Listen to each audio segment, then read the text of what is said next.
விடுமுறை கிடைக்காததால் நேரில் வர முடியாத சூழலில் காணொலி வாயிலாக நடந்த நிச்சயதார்த்தம் ஒன்று அனைவரின் கவனத்தையும் ஈர்த்துள்ளது.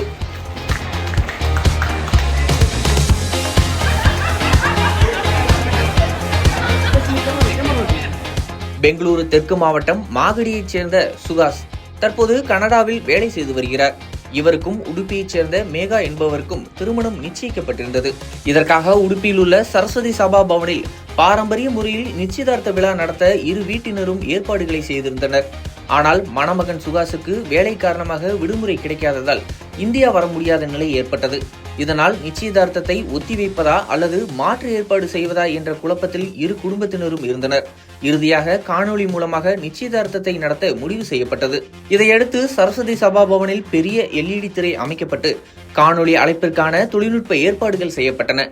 இந்தியாவுக்கும் கனடாவுக்கும் இடையே சுமார் 12 மணி நேர கால வித்தியாசம் உள்ள நிலையில் இந்தியாவில் காலை நேரத்தில் விழா நடத்தப்பட்ட போது கனடாவில் நள்ளிரவாக இருந்தது. அந்த நேரத்திலும் சுகாஸ் தனது நண்பர்களுடன் இணைந்து காணொலி அழைப்பில் கலந்து கொண்டார். வீடியோ மூலம் கேமரா முன் நின்ற மணமகனும் மணமகளும் ஒருவருக்கொருவர் மோதிரம் மாற்றிக்கொண்டனர்.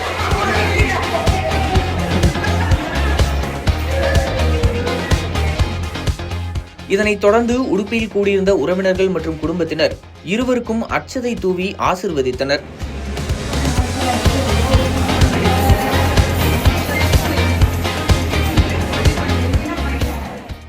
காணொலி வாயிலாக நடந்தாலும் பாரம்பரிய சடங்குகளில் எந்த குறையும் இல்லாமல் விழா நடைபெற்றது. இந்த தம்பதியினருக்கு வரும் ஜனவரி 7 மற்றும் 8 ஆகிய தேதிகளில் உடுப்பியில் திருமணம் நடைபெற உள்ளதாக குடும்பத்தினர் தெரிவித்துள்ளனர். காணொலி மூலம் நடந்த இந்த நிச்சயதார்த்தம் இரு வீட்டினரிடையே மகிழ்ச்சியும் குதூகலமும் ஏற்படுத்தியுள்ளதுடன் நவீன தொழில்நுட்பம் பாரம்பரிய நிகழ்ச்சிகளுக்கும் துணையாக மாறி வருவதை எடுத்துக்காட்டுகிறது.